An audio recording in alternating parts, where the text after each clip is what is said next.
What's going on, everybody? Welcome in to the Blazers Tank is Screwed post-game show. The Blazers win in Detroit. Disaster strikes in Detroit today. The Blazers tank it fell off the rails a little bit. The Blazers actually took care of business and won a basketball game. A day after losing by 31 to the Indiana Pacers, they beat the Pistons. And I should have seen this coming, but the Pistons were favored by 9. I picked the Pistons. I thought, maybe the Blazers had figured something out after getting obliterated by the Indiana Pacers, another tanking team, another bad team. I thought that maybe they figured something out, and even they were playing it safe too. They did not play Josh Hart in this game. Josh Hart was out with right knee tendinopathy, and the Blazers still find a way to win because the Pistons freaking suck. My audio sounds funny. It's probably my phone. Let me see if I move my phone over to the right. My phone gets all glitchy. I have to separate my mic from my phone. All right. And it's hard to separate myself from my phone, let alone my phone from my mic. So does that sound better?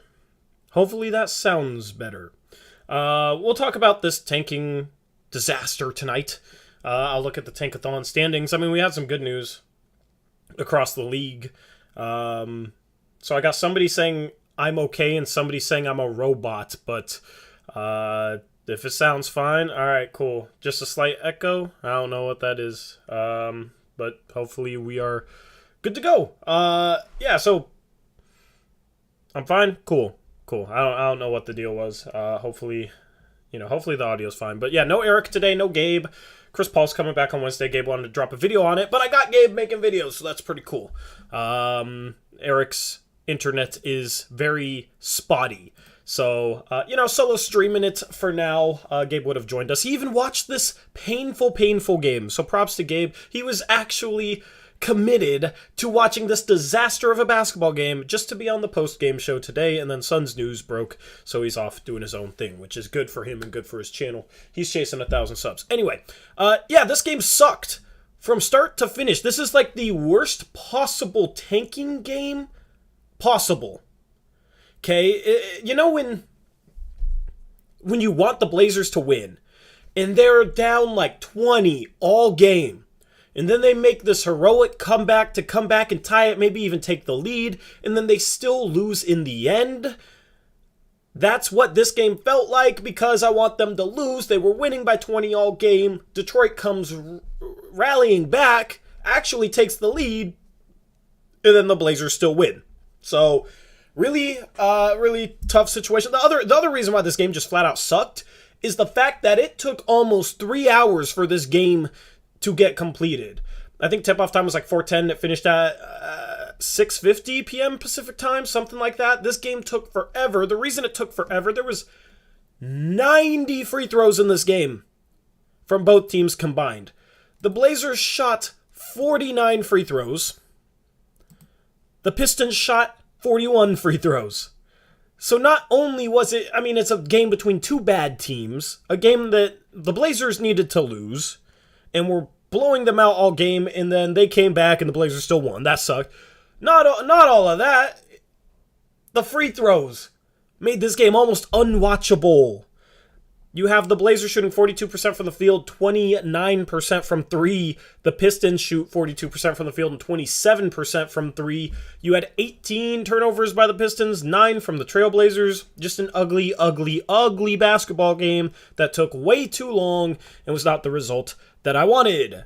The Blazers take care of business. We did have some good news. The Pelicans lost today. The Lakers won. And then the Spurs won yesterday. So the Blazers are still in 7th. The Spurs beat the Golden State Warriors in Golden State. So that's a surprising result there. So we've had a little bit of good luck in terms of other scores the past couple of days. We had some good news yesterday with the Blazers losing to the Pacers. But, it could have been 2 good tanking days in a row.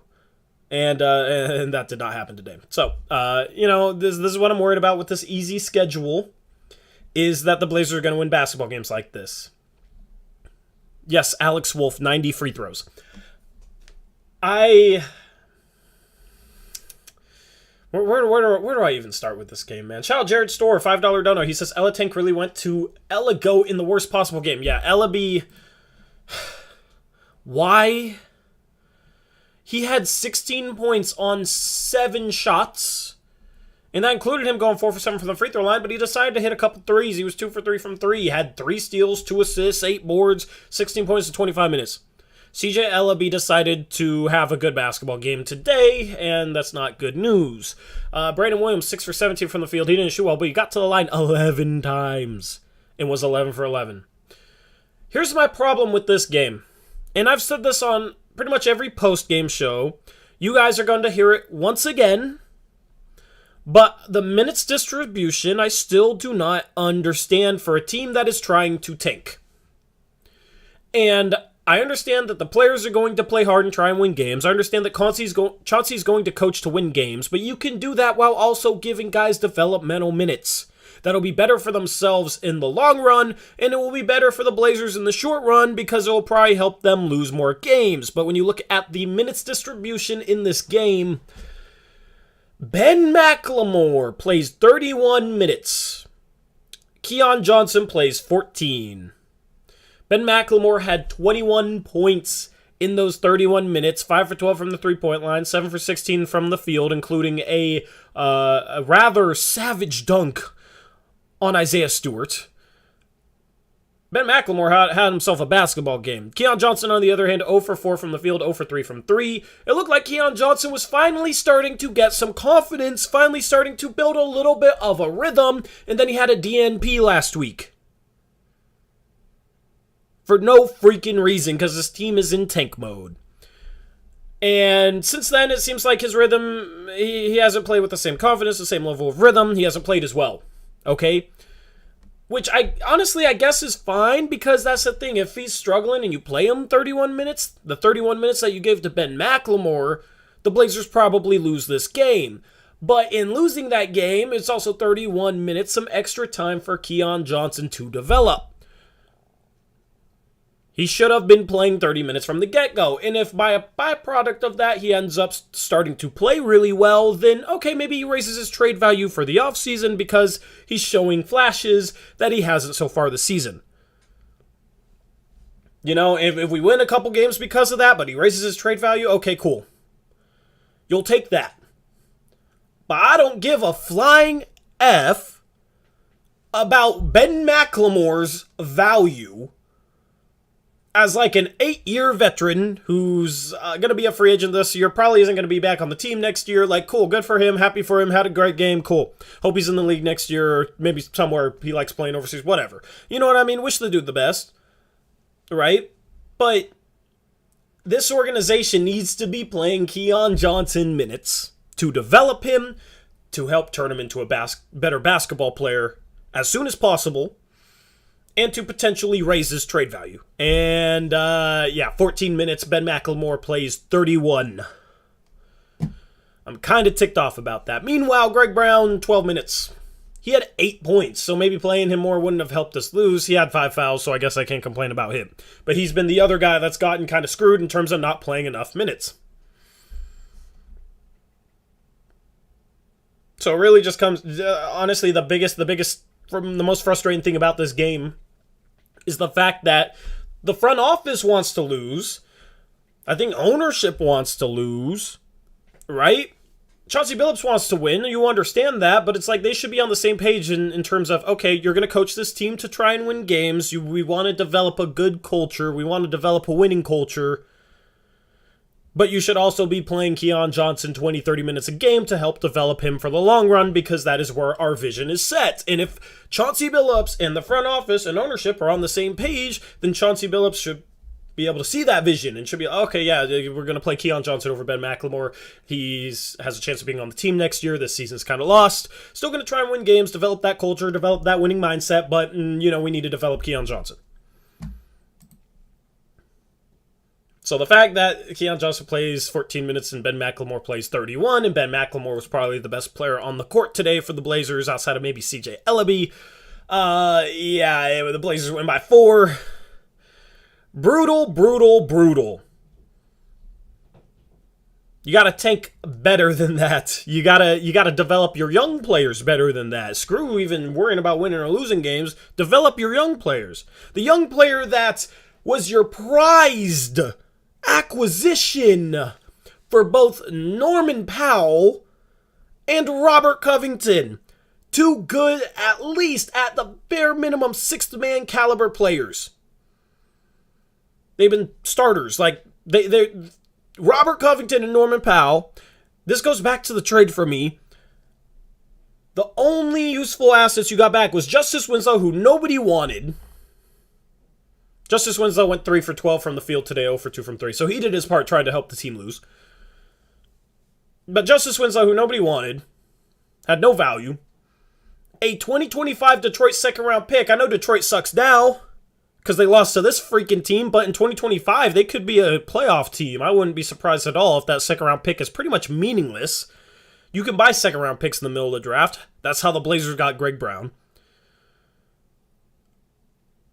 The only meaningful, or at least the front office portrayed it this way, the only meaningful asset that the Blazers got back for both Robert Covington and Norman Powell, who they gave up 2 first-round picks for, and Gary Trent Jr., was Keon Johnson, and he can't even play when the Blazers are tanking and trying to lose games and focus on the future. He can't even play over Ben McLemore. He can't even get half the minutes of Ben McLemore. So, yeah. Brutal game to watch. Too many free throws. Too many minutes for Ben McLemore. Not enough minutes for Keon Johnson. Frustrating. Shout out Rip City Brady, $5 dono. He says, Ellaby took off his tank commander hat. Sad day. Still, though, you know, he could have had a good game and a loss if we just played Keon Johnson a little bit more. JP says, Tori should do a mukbang channel, which is a channel where you eat food. I will never do a mukbang channel, but maybe to satisfy you, I got a Panda Express fortune cookie right here. Let's see what the fortune says. All right, this is probably the fortune for your Portland Trailblazers. All right, I'm gonna open this thing up. I'm not about to eat it on stream. All right, but dude, this fortune thing is hard to get out. Let's see. A small gesture will go far with friends today. Well, a small gesture would have been giving Keon Johnson more minutes. Anyway. That's my rant for today. Let me know what you guys think. Chris Brandlin says they don't value Keon because he is not valuable. Well, they shouldn't have freaking traded for him then. He shouldn't have been the only valuable or almost valuable asset they got back in the Clippers trade.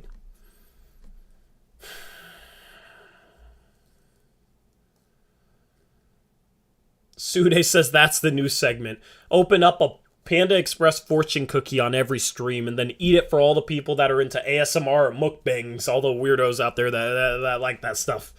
If you like that stuff, sorry for calling you a weirdo, but I just think it's weird.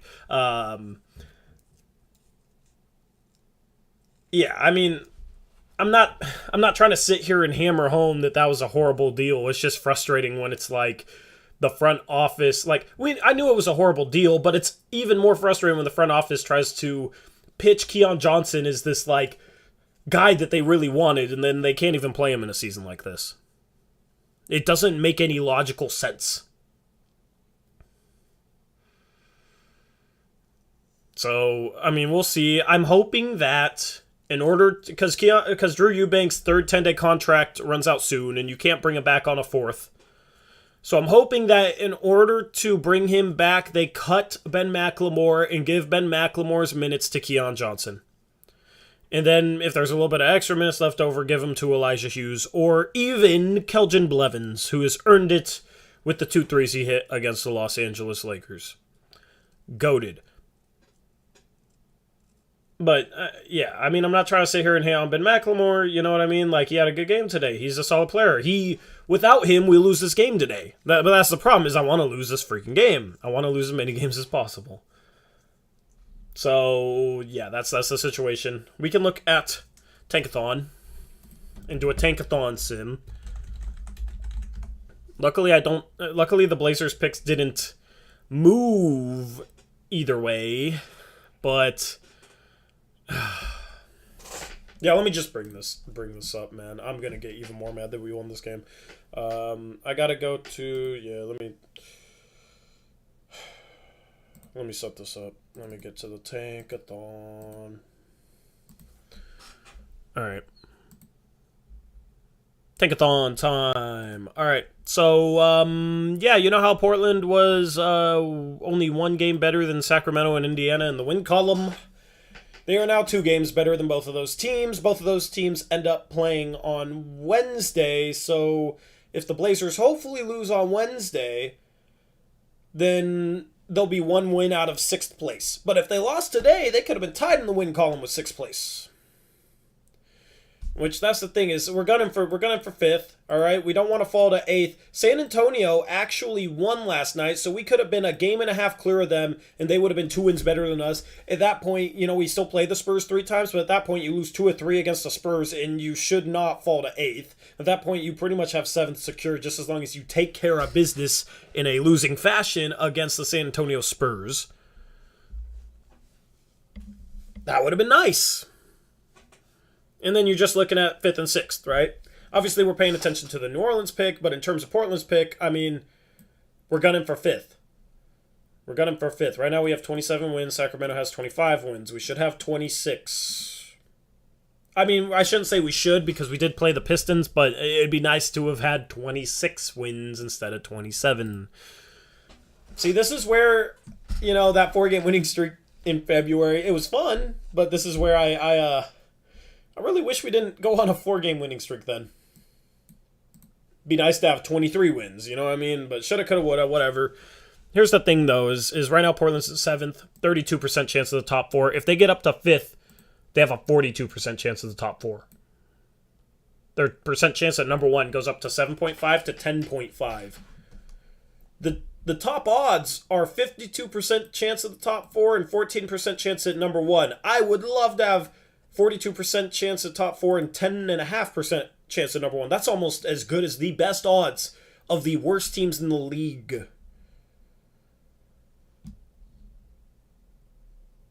But yeah, so we're in this position right now. New Orleans lost today. Good news. They're very tight with the Lakers, Washington, New York, and themselves. So if New Orleans doesn't make the playoffs, like if they fall down to 12th, I mean, it sucks that their pick might be 12th instead of 9th. But also on lottery night, if they're 12th, we only have a 7.1% chance of losing their pick instead of a 20% chance. So it'd be a little bit more of a sure thing that we get their pick in general, which if we're going to trade it for Jeremy Grant, I hope it's as worse as possible. I don't want to trade it for Jeremy Grant. That's another conversation that we can have, later in the stream or on another stream. We've had that conversation numerous times, but we can have it again if you guys want. This is the situation with New Orleans' pick. I just don't want them to have home court advantage against the Lakers in that 9-10 playing game. That's why it was good that the Lakers won today. LeBron dropped a triple-double in Cleveland. And then the New Orleans Pelicans choked against the Charlotte Hornets. So that's good news, because New Orleans would have been in 12th in terms of lottery odds, and they would have had the 9th seed in the West, so home court advantage in that 9-10 playing game. Anyway, let's simulate the lottery and scroll up like we always do. We've had a lot of good luck on previous post-game shows with the Tankathon. Our luck kind of turned around 3 or 4 post-game shows ago. Let's see if it continues. I think last stream we got the number 1 overall pick and the 9th pick. It was like the best case scenario. Let's see if we have good luck on this one. Charlotte 14, Atlanta 13, Lakers pick to Memphis at 12, Washington at 11, New Orleans falls to 10, so not as good as 9, but we get their pick. Good news there. The problem is if Portland doesn't move up, Portland's pick should come at 8. At 9, you got San Antonio. At 8, you got Portland. So 7 Indiana, 6 Sacramento, 5 Detroit, 4 Orlando, 3 Houston, 2 New York, and 1 OKC. New York has some lottery luck. In this situation, let's just go to the full mock draft. At this situation, I would probably take Mathurin at 8. If we had 8 and 10, Mathurin at 8, and then trade 10 down, probably. I'd rather have Mathurin over Johnny Davis at this point. I like Shaedon Sharpe. He's 6'6". Apparently he has a 7-foot wingspan. And defensively, looks like he could be a lockdown defender. offensively has a ton of potential. He could be the best player in the draft, and 6'6" with a 7-foot wingspan, I think that's big enough to play small forward. Not a lot of tape on him, but high upside guy to swing for the fences for. Shaedon Sharpe would be intriguing. So that's the thing, though, is if we end up at 7, I mean, right now I feel like, we could still get Keegan Murray. I'd rather go with the upside guy in Sharpe. That's why it'd be nice to get to 6 or even 5, or you could pick amongst these guys if you didn't move up into the top 4. Or if you fell, instead of falling from 7 to 8, you're falling from 5 to 6. That's a huge, huge, huge difference. Yeah, this is basically literally almost the exact same lottery sim. To be honest, anyway, that is the Tankathon sim for today. Nasir's 6'5" with a 7-1 wingspan, Trevin. So similar measurements to Nasir Little, Shaedon Sharpe has. So if Nasir Little's big enough to play the 3 and some small ball 4, I think Shaedon Sharpe is. I have to see his standing reach. I don't know if he'll measure at the combine. We will see. But Shaedon Sharpe's a guy who is intriguing to me. Obviously more unknown than some of the other top prospects, but it looks like he has a ton of upside. And if he can play the 3, he plays the 3. Like, for us. Maybe not starting next year, but, you swing for the fences with a guy like that. Especially considering a lot of his weaknesses. I think Chauncey Billups would be a great coach for, playmaking, being creative off the dribble, that sort of thing. Like, I think Portland would be the perfect scenario to mature his game.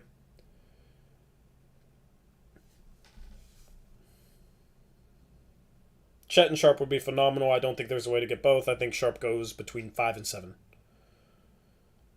Would I consider moving Nas this summer? For the right deal, yes. It'd just have to be the right deal. Anybody that considers Nas untouchable, though, is being... you can't consider him untouchable. Untouchable means you don't trade him for anything, right?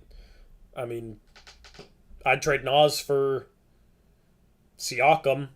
I would maybe even trade Nas in the Pelicans pick if it's like 11 for OG Anunoby.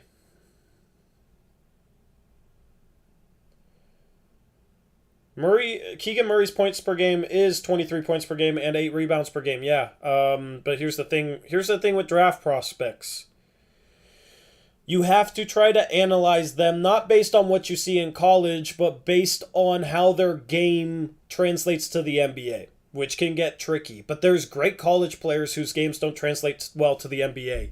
Luca Garza played today for the Detroit Pistons, okay? Luca freaking Garza. And he was maybe the best college player in the country last year for the same team, for Iowa. Okay?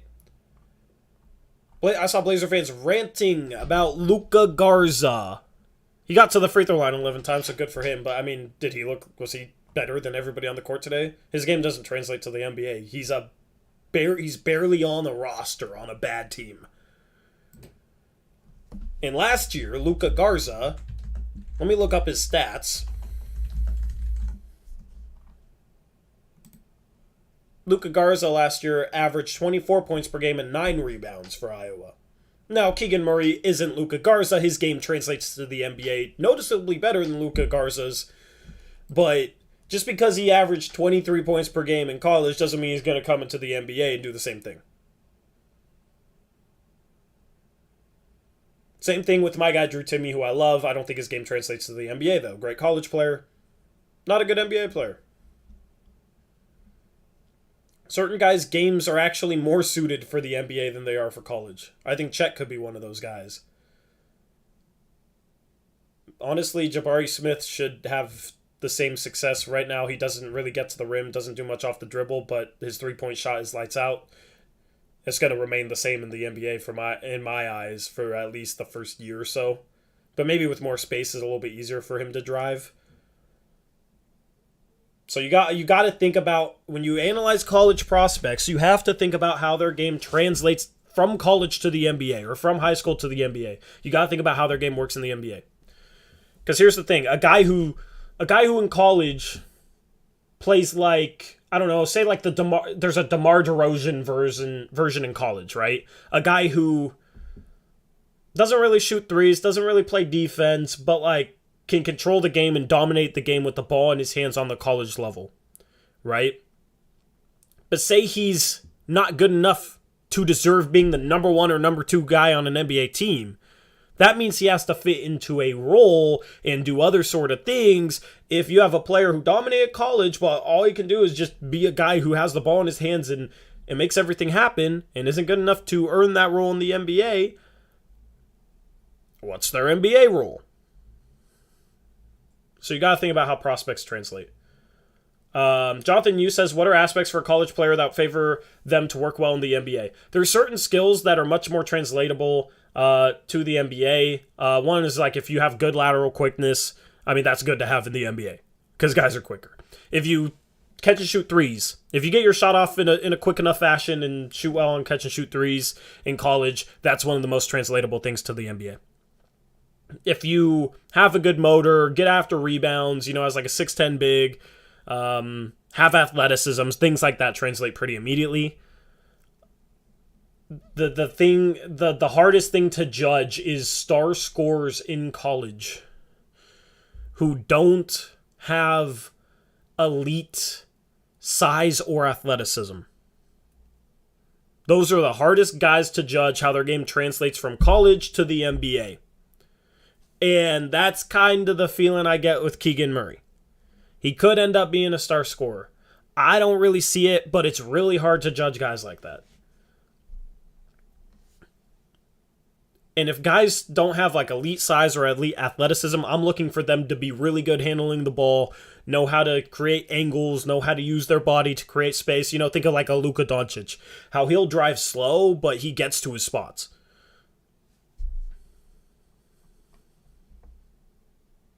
I did have the same feeling from LaMelo, but LaMelo's a really shifty ball handler. He doesn't have the best athleticism.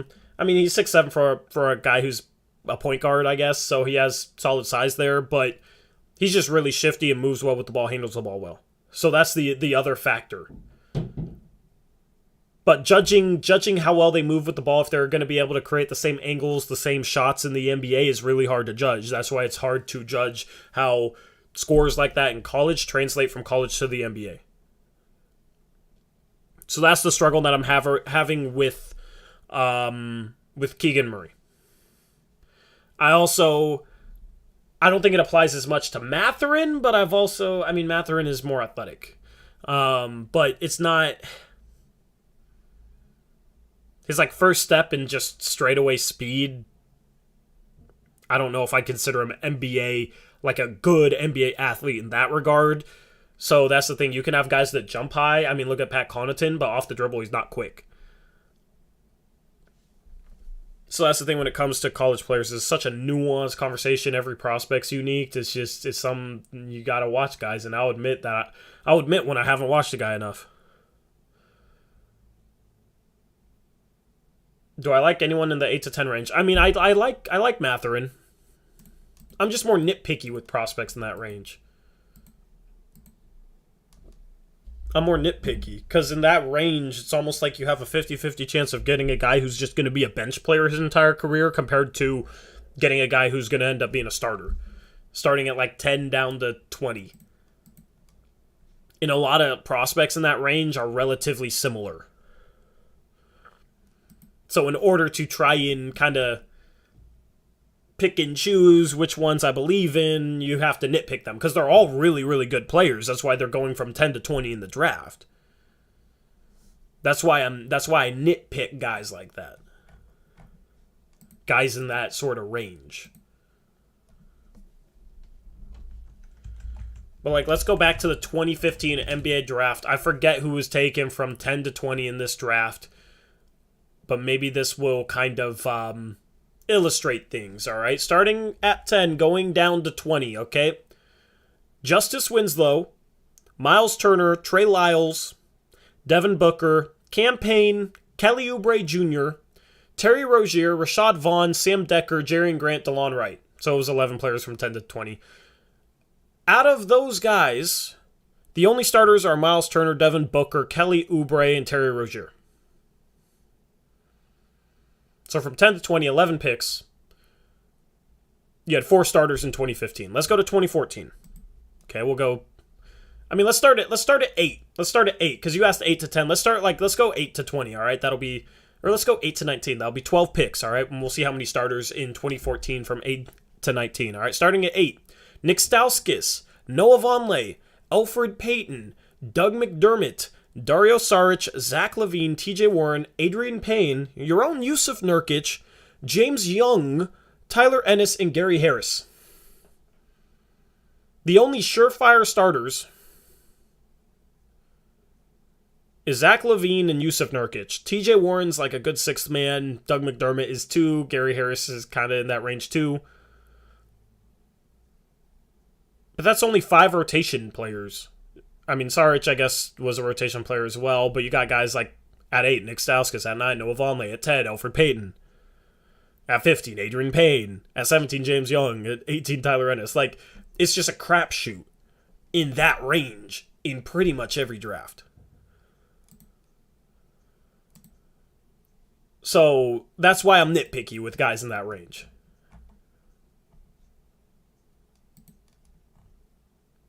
I mean, it's the same thing if you go to 2013, starting at 8, like KCP, Trey Burke, CJ McCollum, and Michael Carter-Williams, Steven Adams, Kelly Olynyk, Shabazz Muhammad, Giannis, Lucas Nguara, Dennis Schroeder, Shane Larkin, Sergei Karasev. Like, it's a crapshoot in that range of the draft every year. What about 2018? We'll do 2018 too. Maybe you guys are getting tired of me listing prospect names, but this is a point I've tried to make on previous drafts. 2018's looking a little better. Starting at 8, Colin Sexton. At 9, Kevin Knox. He's terrible. 10, Mikal Bridges. Then SGA, Miles Bridges. At 13, Jerome Robinson. 14, Michael Porter Jr. 15, Troy Brown Jr. 16, Zaire Smith. 17, Dante DiVincenzo. 18, Lonnie Walker. 19, Kevin Huerter. How many of those guys are like, and this was what? Basically 4 years ago? How many of these guys are surefire starters on NBA teams from 8 to 20? I mean, guess Colin Sexton, Mikal Bridges, SGA, Miles Bridges, Michael Porter Jr. Some people might say Kevin Huerter, but I'm talking about like, yeah, that dude's going to start for most teams in the league. You got 5 players from 8 to 19 out of 12 picks. Now, they were up towards the top, so when you get into the late lottery, you're more likely to find a guy like that, but there's always a bunch of guys that don't pan out, like a Kevin Knox. So that's why I might seem a little nitpicky with guys like that.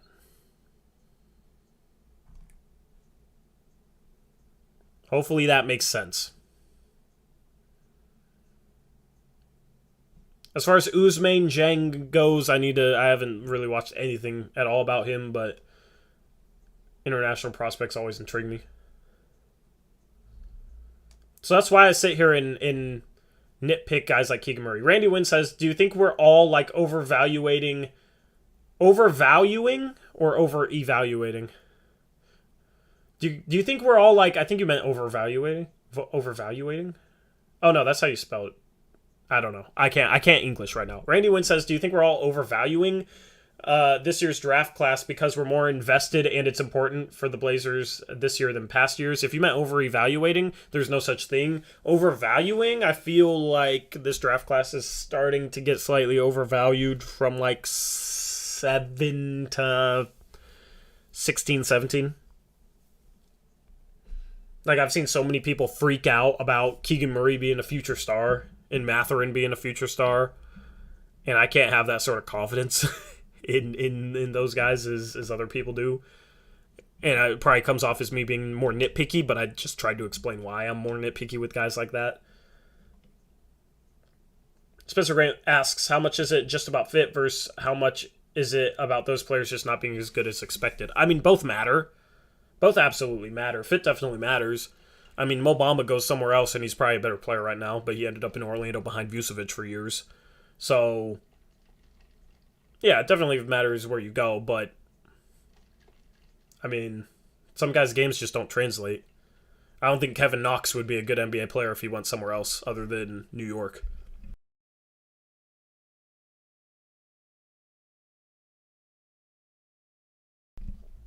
Jonathan Yu asks, in your prospects video, are you considering adding a ceiling analysis for each prospect of interest? Like this player's ceiling would be a Kevin Durant.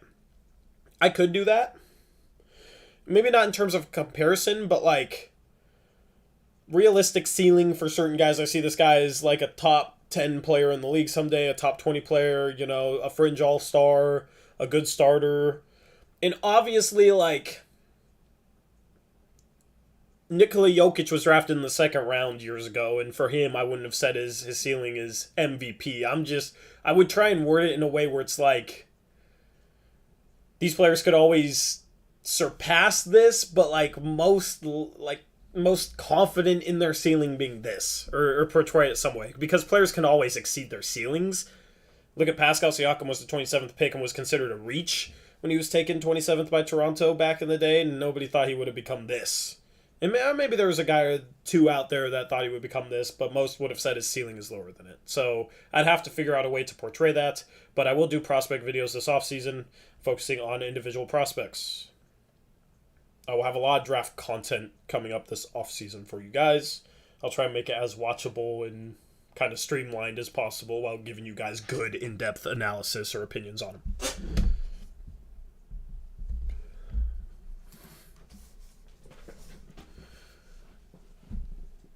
But it just comes down to, the Blazers got to lose basketball games. And they won today. Bad news. Bad news. Shaggy Squid, Blazers picked Simons at 24. And Nas was at 25. So there's always talent to be had later on in the draft. But, I mean, Caleb Swanigan was 26th. You know, I mean, it's as you get deeper into the draft, it's more hit or miss. It's more of a crapshoot. Okay, people have asked me about Jeremy Grant. I'll answer Jeremy Grant. Okay, so Rahi says, what's the most you want to give up for Jeremy Grant? This is assuming a trade is going to happen because it really looks like it will at this point. Okay.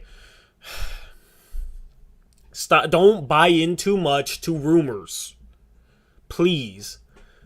I saw a bunch of people doing this, so this isn't directed at any one person, but people buy too much into rumors. Okay, and I had a source that told me that the Blazers were very interested in Grant, but then I heard something that says that they weren't. You know what I mean? It's like you never know what to believe. Front offices put out that other teams are interested in their players all the time to try and drive up value. Like, it's a bunch of smoke. So, taking one rumor in March that won't even happen or can't happen until May or June, to say that it looks like Grant's going to be a Blazer. Don't do that, because I said I was fully expecting Grant to be a Blazer, and he didn't end up a Blazer at the trade deadline. So that shows me not to put too much stock into a rumor saying that he's going to be a Blazer.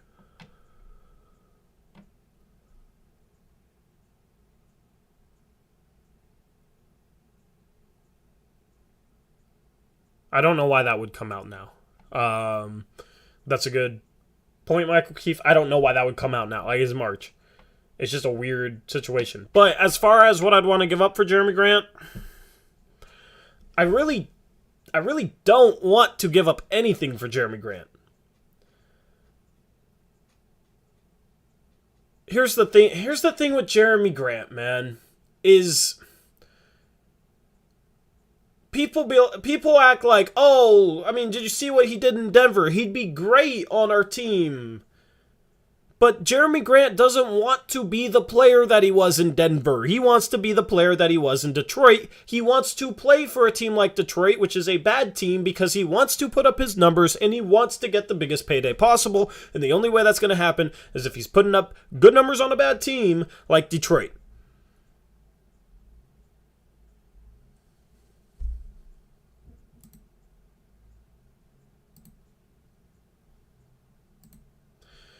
So you had a situation early in the season where you had a lot of players that weren't bought into their roles, that weren't bought into the team, that weren't embracing what they needed to do to win basketball games. And somehow, after getting rid of those players, right, obviously we don't have enough talent on the team right now, so we got to fix that. But somehow people's solution, after getting rid of those types of players, is to go out and get a player who doesn't want to play on a winning team, who wants to play on a losing team and put up individual stats, and also is going to want a max contract to do so. And somehow bringing him into Portland is what's going to take us to the next level. And it makes no freaking sense. It's so obvious to me, but it's like fans forgot the start of the year. Just like fans forgot that, oh, we shouldn't knock a player too much for being too skinny in the draft. Right? Remember Greg Oden versus Kevin Durant, and we took Greg Oden? But yet we're making the same mistakes and discounting Chet.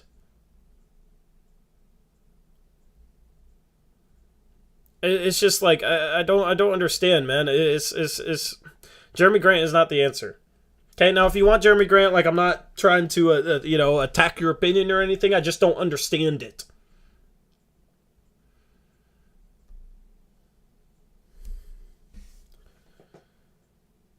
You got to get players that buy into doing what it takes to win basketball games, doing the little things, doing what matters. You got to get players that buy into playing their role. We need more scoring talent on this team. Jeremy Grant, I don't put a lot of stock in him in terms of his scoring talent, but it's like people want to give up the 10th overall pick to get the version of Jeremy Grant that played in Denver. But here's the thing. Denver gave up a lottery-protected first-round pick to get him. And that was back when he was cheap. Back when he was on a cheap contract. Now you're looking at him wanting a max. And you want to go out and get Denver Jeremy Grant, who is acquired at, I think, like $12 million salary for a lottery-protected first. And you want to give up a lottery pick, the Pelicans pick. A lot of people that, if the Pelicans pick is 10th, want to give it up for Jeremy Grant. And then pay him a max for him to be Denver Jeremy Grant. Please tell me how that makes any sense.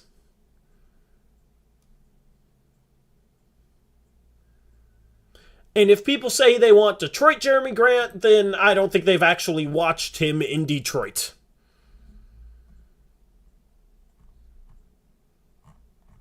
He's a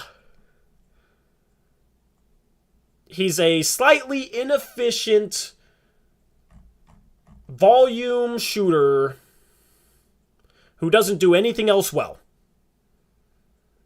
Doesn't play make for others super well, is a terrible rebounder, especially for a power forward. And he hasn't played defense in Detroit anything like he did in Denver. He has not been a good defender in Detroit. He's been a very mediocre defender. I thought we were supposed to be moving away from guys who just shot the ball and didn't do anything else. Didn't do the little things, didn't play defense, didn't do the nitty-gritty.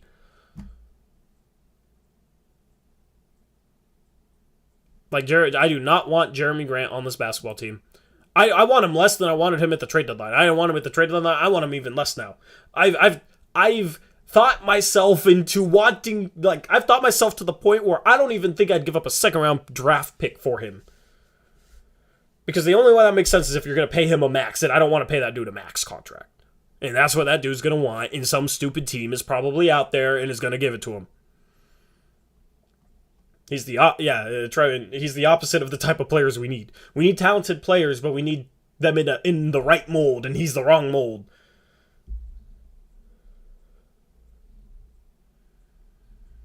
MD says, hard to play defense on a tanking team. Well, the problem is he wants to be on a tanking team because he wants to put up his numbers. Liam Best says they said that about Booker for years, though. But here's the problem. Booker is actually supremely talented offensively. And Booker doesn't just care about putting up his stats. He cares about doing what it takes to win games. Jeremy Grant doesn't care about playing on a winner. And he doesn't have the talent to justify the offensive role that he wants. So he is not a similar situation to Devin Booker.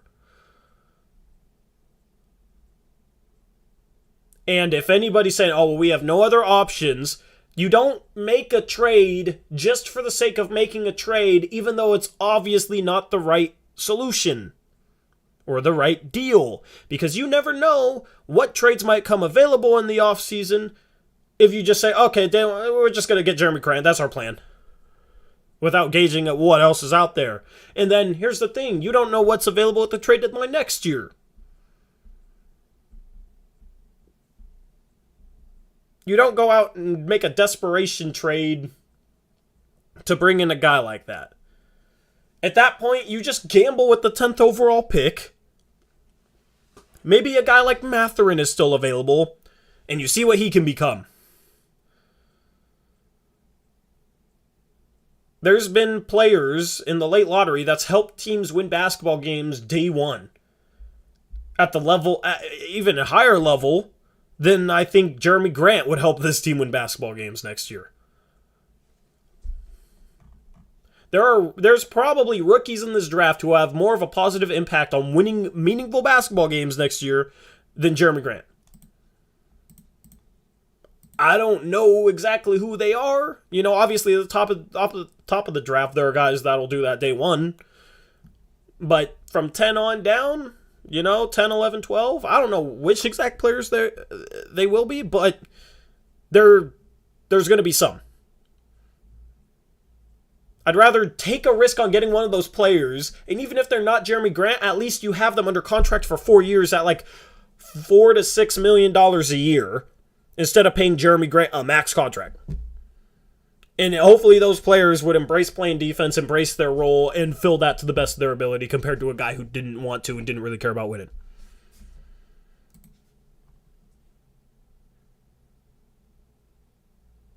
So that's where I'm at with the Jeremy Grant thing. I pray to God that's not our off-season plan.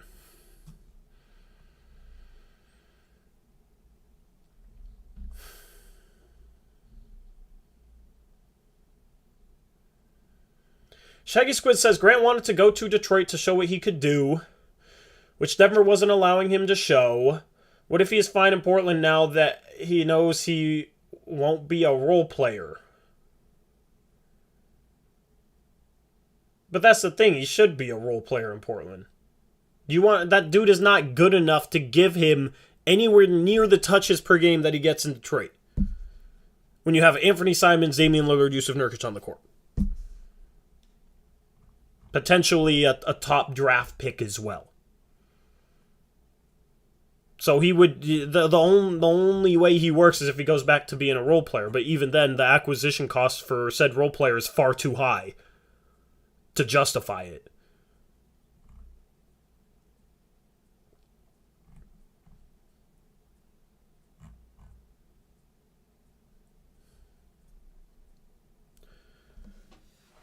Top Dog says Jeremy Grant won't get a max contract. I mean, after the year in Denver, he got offered $20 million a year by Denver.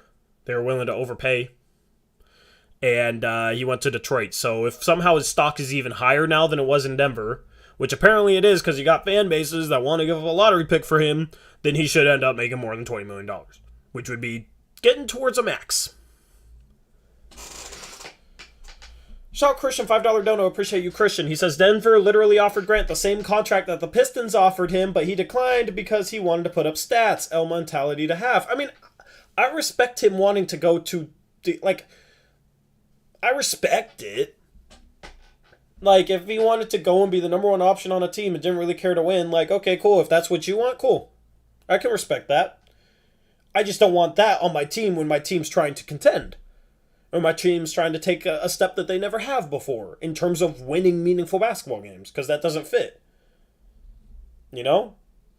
Detroit right now is a perfect situation for that.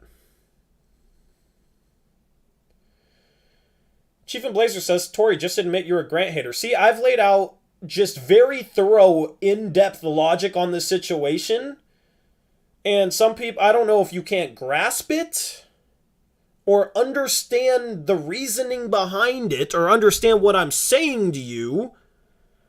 But no, it's not just me being a freaking Jeremy Grant hater. I just said I respect his reasoning for it. I don't want it on my team for obvious reasons. For obvious reasons. I'm literally sitting here spitting facts. If you don't like facts, that's tough. Okay?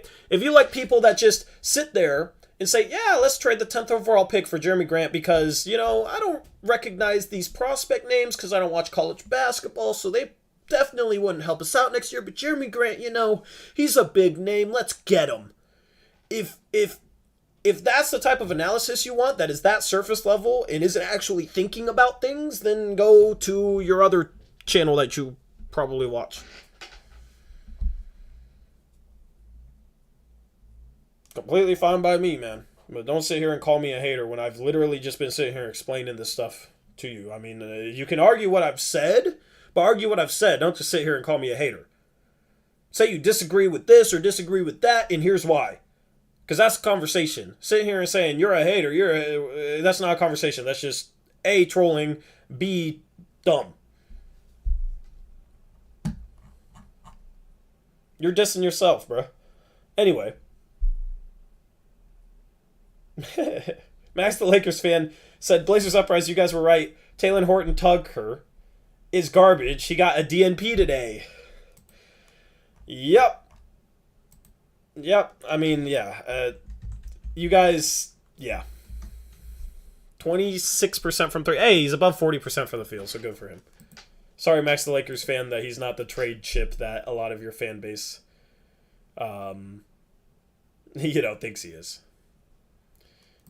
As far as you go, Chiefin, though, you said you disagree. Sorry, then.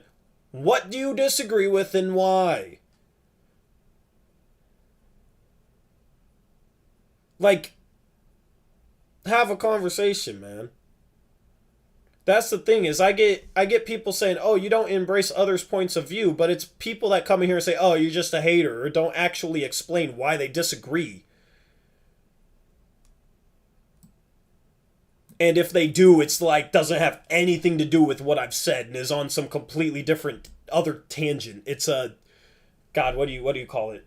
I forget what you call that type of argument, but if you disagree with something I said, say what you disagree with and say why. It's pretty simple, and I'll respect that. Because then that's a conversation. Then that's a debate. And I'm down for that. And I can respect that. But anything other, like, there's so much other than that, and it's just annoying. See, because then the argument is, I just think Grant would be a viable option if that pick lands outside the top 10. I mean, that's I went far deeper than that and explained why he wouldn't be. I mean, I don't know. Maybe I'm asking a little too much to address, like, specific things I said, but it's deeper than that. It's deeper than, oh, would he be viable or not? Like, and I'm not gonna put it on Dame that Dame can change a dude's mindset. You know what I mean? Like, Dame tried to recruit Jeremy Grant this summer. That's the sole reason why Jeremy Grant was on Team USA, was Kevin Durant wanted to try and get him bought in on a potential trade to Brooklyn, and Dame wanted to get him bought in on a potential trade to Portland.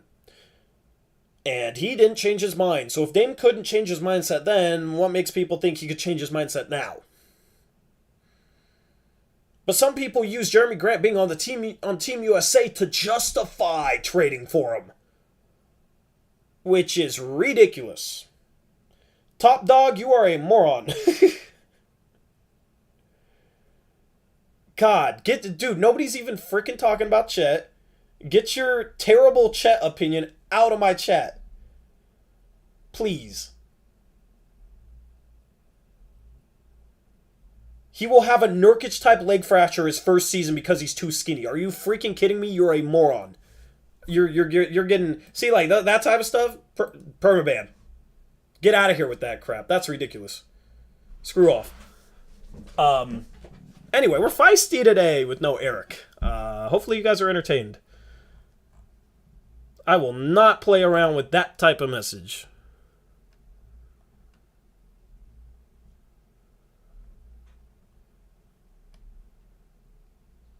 God, man. This is a fun season, guys.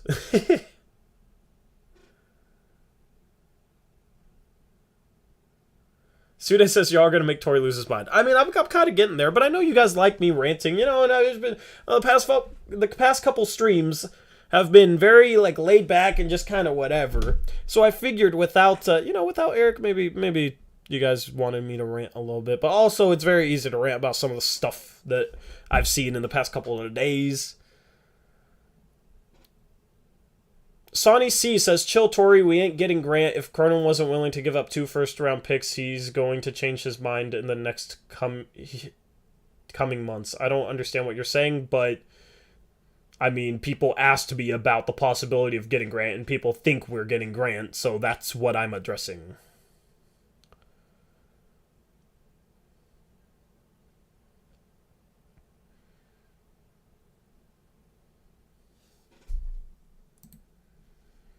Chris Brandlin says, yeah, Nurkic is so skinny. That's what's so funny. Is like, Chet's so skinny, he's gonna break his leg like Nurk. What? Nurkic is so skinny, man.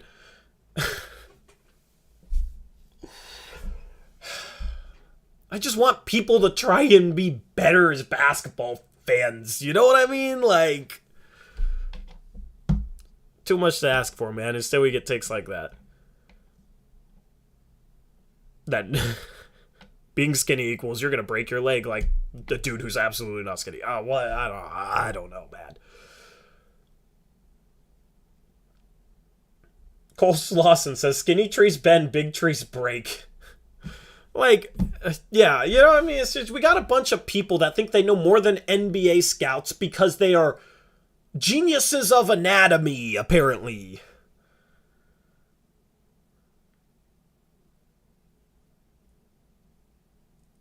It's like, the bigger you are, the more likely you are to get injured, but the more skinny you are, the more likely you're gonna get injured, but the wider you are, the more likely you're gonna get injured too, or something. So see, like, there's no logical basis for any of this. It's just hate. See, that's legitimate hate, because there's no logical basis for it. When you hate on something is when you discredit something or, you know, make up reasons to disrespect something or whatever, and you have no logical basis for it. That's why it annoyed me when you came in here and called me a Jeremy Grant hater, because all I've been doing is laying down logic as to why I don't want him. That's all I've been trying to do.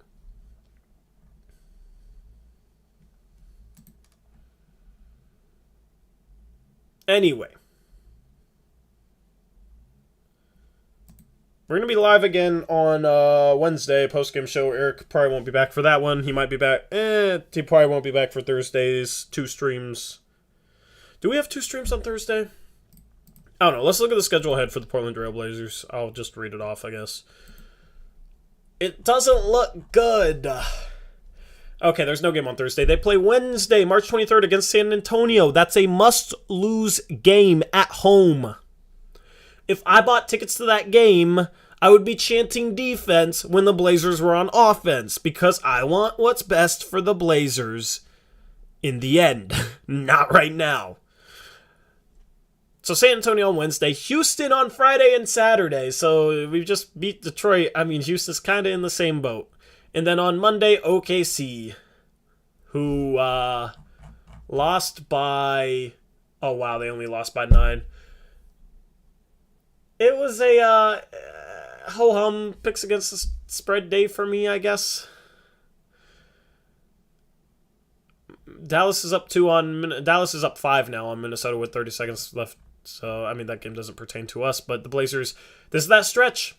That stretch starts on Wednesday. That stretch of 11 games where we only play the Spurs, Rockets, Thunder, Pelicans. It goes San Antonio, Houston, Houston, OKC, New Orleans, San Antonio, OKC, New Orleans. Oh, wait, it's a 9-game stretch. Never mind, I'm tripping. I said 11-game stretch. I think I've been saying 11-game stretch for a while. It's a 9-game stretch where we play San Antonio 3 times and then OKC, Houston, and New Orleans twice. Ugly. We gotta lose against San Antonio. That's very important to stay in 7th. Because if we beat them, we would actually be back to 8th. And I don't want to go backwards. I want to go forwards by going backwards.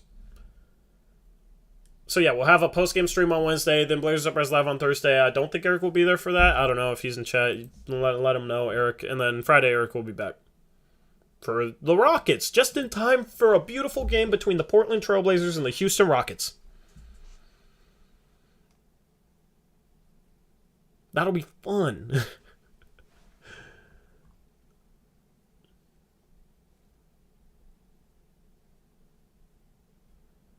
Anyway. Yeah, I'd bring out the Duncan jersey for that game. Yeah, I'd have to find a Duncan jersey. Maybe at Goodwill. I don't know.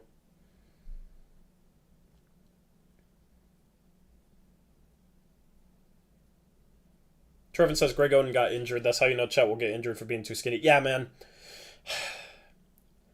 We shouldn't have taken Greg Oden. We should have known he was going to get injured. We should have taken Kevin Durant. And therefore, we shouldn't take Chet Holmgren because he's too skinny. Love it.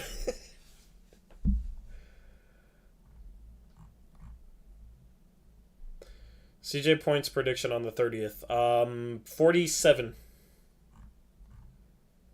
10 for 19 from 3. And 14 for 25 from the field. And he's 9 for 20 from the free throw line. It was 11 counting Indy and Detroit. That was, yeah, good point, Chris. Yeah, it was 11 counting Indy and Detroit. I mean, we're 1-1. You know, I guess that's kind of the best I could hope for out of Indy and Detroit. But, I mean, after being Indy, it's like, oh, we're actually looking good. And then we win this freaking game.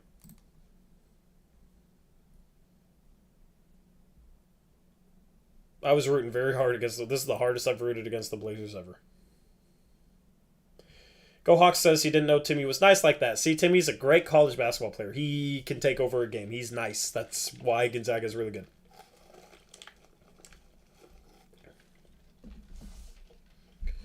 Charles Barkley said something. Oh, I missed it, and I'm better off for it probably. Exactly, Max. Exactly. Anyway, yeah, so we'll be live again on on Wednesday with the post-game show. Tomorrow I get off. Cool. And then Wednesday post-game show. Thursday Blazers Uprise Live. That will be on our second channel. Go subscribe if you haven't already. Our second channel, top of the description below. Or maybe not quite at the top, but it should be in the description box below somewhere. Second link in the description. Top link is our Discord. You can join that too. And then Wednesday, yeah. No stream tomorrow. Then Wednesday post-game show. Thursday Blazers Uprise Live, our second channel. Then Friday post-game show. Saturday post-game show. So after tomorrow, you'll have 4 days in a row with streams. On Thursday, Blazers Uprise Live will probably be a little bit shorter than... let me look at something. Yeah, so on Thursday, Blazers Uprise Live might start a little bit early because Gonzaga tips off at 4:09 p.m. Sweet 16. Let's get it. As a diehard Gonzaga fan, I am nervous for that game.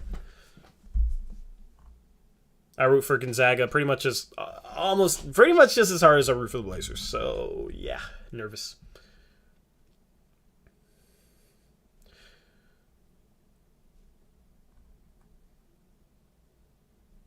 Anyway. I don't think I got anything else left to plug. Outro feels a little fast if I end it now.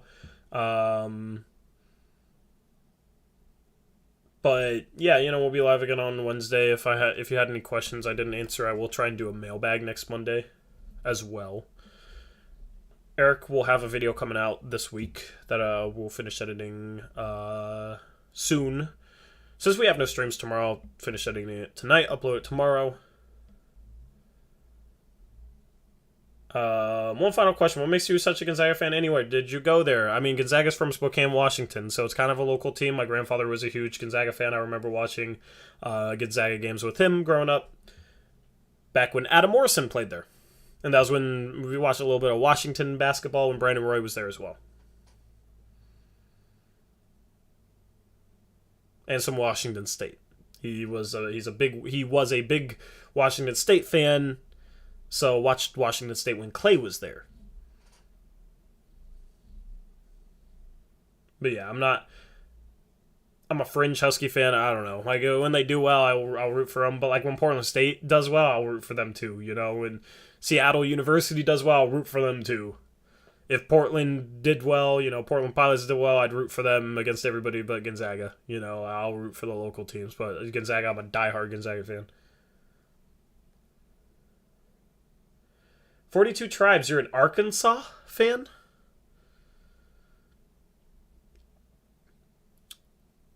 Hogs? Yeah. Isn't that Arkansas? I don't know. No, I was not a Sonics fan. I live 15 minutes away from Portland, Hyperprime. I live in Vancouver. I don't know if you know the area, but no, I was not a Sonics fan, man.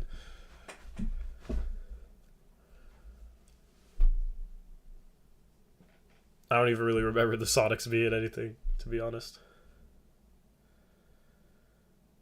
I will never root for the Seahawks. I hate the Seahawks. I'm a Mariners fan, though. I will never root for the Seahawks.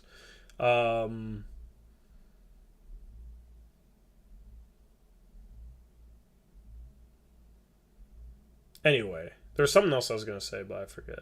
Oh, as far as the outro video goes on things, I will try and update that by tomorrow for Eric's video, because I know some of your names were included. So like 42 Tribes, I don't think your name was in the outro video, so next outro video it should be. I will update that for you guys, because I know that was one of the member perks, and just with the team being trash, I've kind of, let a couple things like that slip, so. Anyway. That wraps it up for this post-game show. The Blazers screw over the tank by beating the Detroit Pistons. Very unfortunate outcome to this game, but, hopefully they can lose some games going forward. It's an easy schedule, though, so they got to lose as many as they can.